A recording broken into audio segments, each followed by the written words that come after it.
What is going on, everybody? Welcome back to Red Seat Radio. My name is Corbin. As you can tell by my terrible sunburns and my terrible sunburn lines, as well as my voice, I was at opening day yesterday, and while the Red Sox did not want to be there, the entire stadium wanted to be there. Everyone was having a good time, even though the Red Sox were doing terribly. It felt so good to watch baseball in Fenway Park again.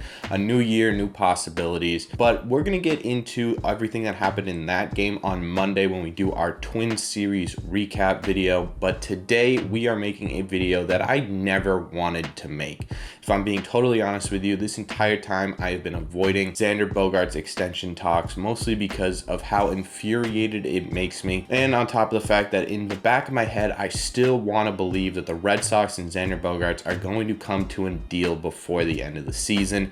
It is a ridiculous thought, but it's just something that I really wanted to have happen. So it sucks that we have to make this video, but there's only so long that I can ignore something like this, especially when Xander is 2 for 17 with 7 strikeouts since opening day. And the Red Sox fans and the Red Sox community are starting to wonder if the Red Sox are to blame for Xander's early season slump. So what we're going to do today is we are going to talk about what could possibly be causing Xander Bogaerts to get off to such a historically slow start, and we're going to go over what that means for the Red Sox going forward, because it definitely factors into this Red Sox team. But before I get into that, do me a favor, make sure you guys have hit that subscribe button if you've not already. Not only are we only about 70 subscribers away from that 1,000 subscriber mark, but this is a Red Sox channel where we talk Red Sox content almost every single day. Also, make sure you guys are hitting the like button as well. It helps out these videos a ton and would mean a lot to me. Thank you all very much for clicking on this one. Let's get into it. So I think in my mind there are 3 possibilities as to what is causing Xander Bogaerts' slow start. And the first one I want to talk about is the one that everyone's talking about. It's the Jon Heyman article that came out that said that the Red Sox extension offer to Xander wasn't much of an extension offer as it was for him to opt back into his contract, and we will add a $30 million one-year deal to the end of your current contract. Now, if I'm Xander Bogaerts, that is a slap in the face. To not only not bother reworking your original agreement, but to then tack on a singular year worth $30 million. That is definitely something that would upset me. And if I was playing for him and I knew that my general manager and that my owners didn't want me really on this team with such a piss poor offer, I wouldn't be playing well either. I could understand the slow start. Now, the problem with this article is the author, Jon Heyman, who I personally have never really loved as a baseball analyst, but there's always been this thing with Jon Heyman where when he writes articles, they're very clickbaity. They're very assumption-based. They're very speculative, and he's done this a lot during especially the lockout. He did a lot of speculative articles that ended up just being totally false.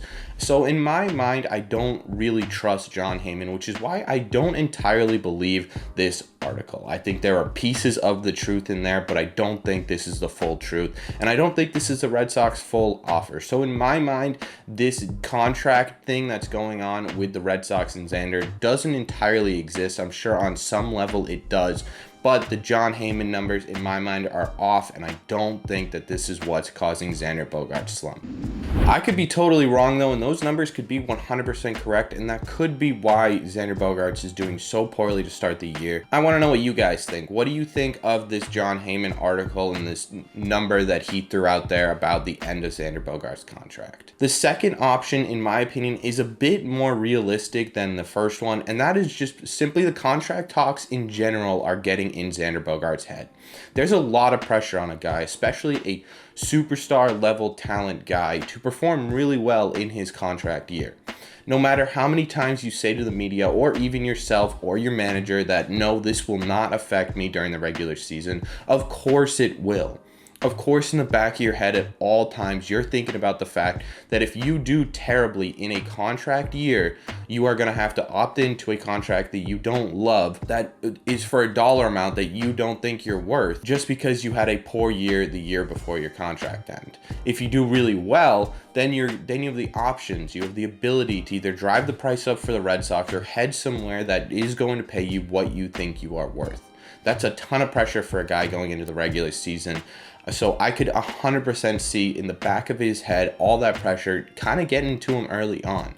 It's definitely something that I think Xander will be able to figure out, and I think this is a bit more realistic than the Jon Heyman theory. I also don't know entirely if Xander Bogaerts is the type of guy that would let himself be kind of overshadowed and stuck in this rut because of a possibility of a payday. It doesn't entirely sound like Xander Bogaerts that we knew for the last 10 years.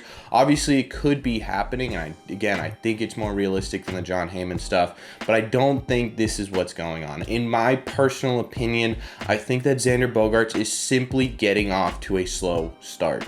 That's it. A slow start. It's as simple as that. It was a shortened spring training. It's been kind of a wild schedule so far. You've been bouncing around playing only day games, and Xander Bogaerts, in my opinion, is just not doing well to start the season. I think that because of this being a contract year, because of these extension talks that have apparently gone south, this is a huge story. Not only because of the contract extensions, but because of the fact that Xander Bogaerts is our number 3 hitter. And the fact that when Xander Bogaerts isn't hitting well, the team can feel that. The team knows that, and the team doesn't perform as well when Xander Bogaerts is doing poorly.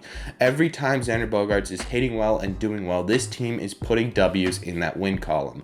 Every time he's not doing well, they're either squeaking out wins or they're in the loss column. It's as simple as that, and that's one of the reasons why I want to keep Xander here. But at the end of the day, in my opinion, this is just simply what it is, a slump, and Xander Bogaerts will come out of it, and the whole team, the whole vibe of the Red Sox will change, I promise you. But I want your opinion on everything. Do you think it's because of contract extensions? Do you think it's because of the slap in the face of the contract that was handed to him? Or do you think it is just simply a slump like I do?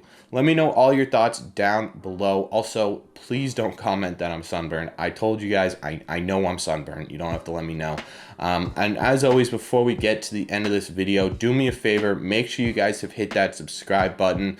Like I said, we are only about 70 subscribers away from 1,000. So if you like this video, make sure to hit that subscribe button. Also, make sure you guys are hitting that like button as well. If you made it to the end of this video, you clearly enjoy the content, and it would mean a lot to me.